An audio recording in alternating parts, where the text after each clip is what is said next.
So as you'll see, we started from Cannon Beach, Oregon, walked through Portland, and then a little bit of Washington, Idaho, all the way through Montana, and then kind of angled down. We took a few days off to go to the Ron Paul rally back in September, I believe, and then sort of around the Great Lakes and up to New Hampshire. Originally, we had been planning to do go down to Washington, D.C. and up through New York, but because the walk was taking longer than we expected, we kind of cut it short and just did a beeline to New Hampshire.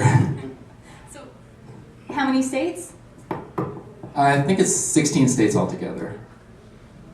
Okay, now I'm going to ask some of the questions that we got asked a lot, and these were just from reporters, so they're kind of the things most people, when wondering how you walk across the country, what happens. So, how long did it end up taking?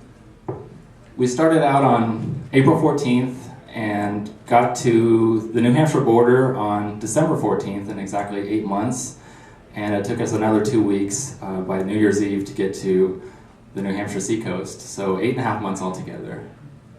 How many pairs of shoes did you go through? 7. What about, is there something else about your foot that happened? Well, starting out, Brooke is the reader of us two. She likes to read a lot, and she had been reading some books on long distance walking, and the advice was that you should wear a pair of shoes one size larger than what you're used to wearing. So I started out wearing size 13s because I had normally worn size 12s, but as we went through the walk, my feet started bothering me, and we figured out that it seemed to be my feet were growing. So I ended up with size 14s by the end. And how many miles, like, per day did you go, and how many did it end up total? It was a total of 3,206 miles, coast to coast. About the first 100 days, we averaged about 10 miles a day.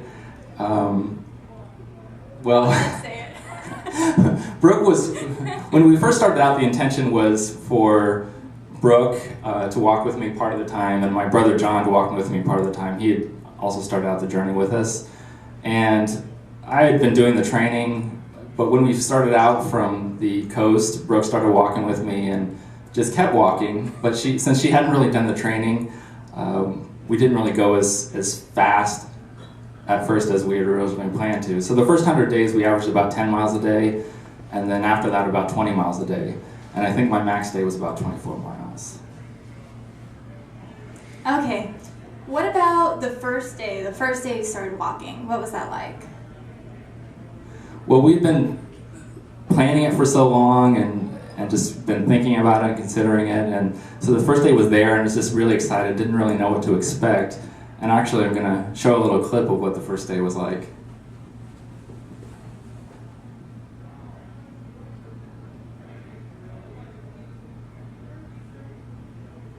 Today is April 14th, 2008.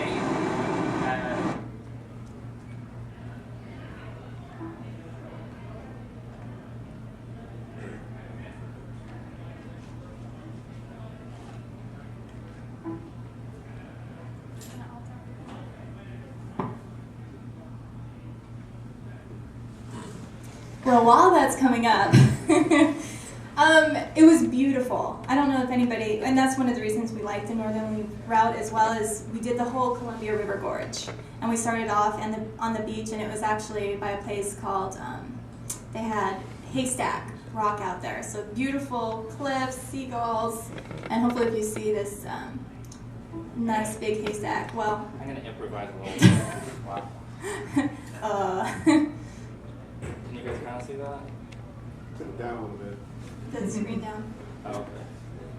Today is April 14th, 2008 at 3:59 p.m. Pacific time. We're about to start the 3,600 mile plus journey from the Oregon coast all the way across the country to the seacoast of New Hampshire, where we're going to then move.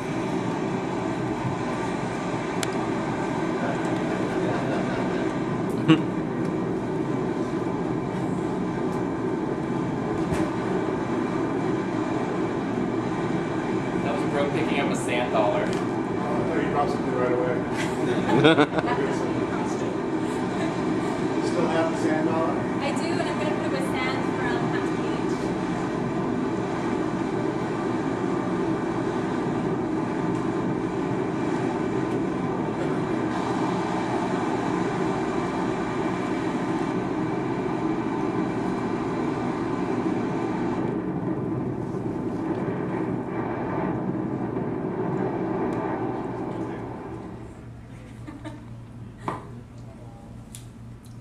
So, well, that was an interesting day. How far did you get?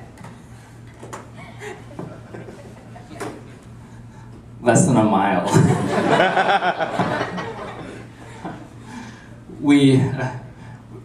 Driving down there's kind of a highway going from Cannon Beach to Portland, which we discovered when we got there was a really busy logging road. So we wanted to try to find some other back roads to go, and excuse me. I don't remember if we were using Google Maps at the time, but some online mapping program, and we thought we found a way, but it turned out that it was closed to traffic. So even though we could have walked that way, we wouldn't have had any support. So we actually only went, I think, 0.95 miles that first day. What was it like documenting this experience? A lot of people have wondered, how did you come up with what to talk about in your videos every day?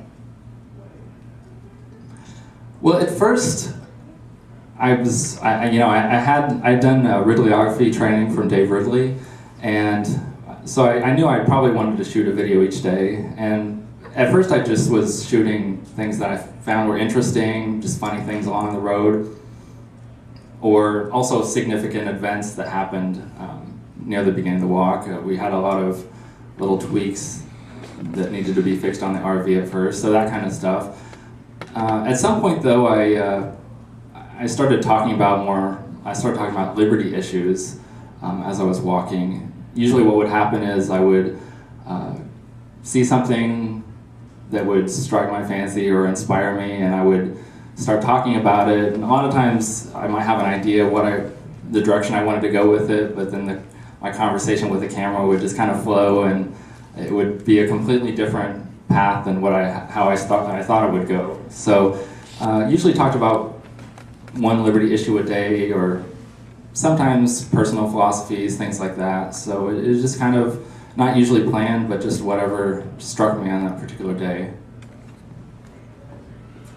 Okay, we're gonna skip ahead. And people who have watched the videos know there were many of these, but what were some of the challenges that you faced along the way? Well, as I have kind of alluded to, from our 86 RV, we had a lot of problems with it, so that did unfortunately continue to give us problems as we went along. In fact, when we got to New York State, we were stranded for about a week because the transmission broke on the RV, and we were stranded in I think it was outside near Seneca Falls, New York, and waiting for a rebuilt transmission to come back in. So that was certainly a big challenge, the RV all the way.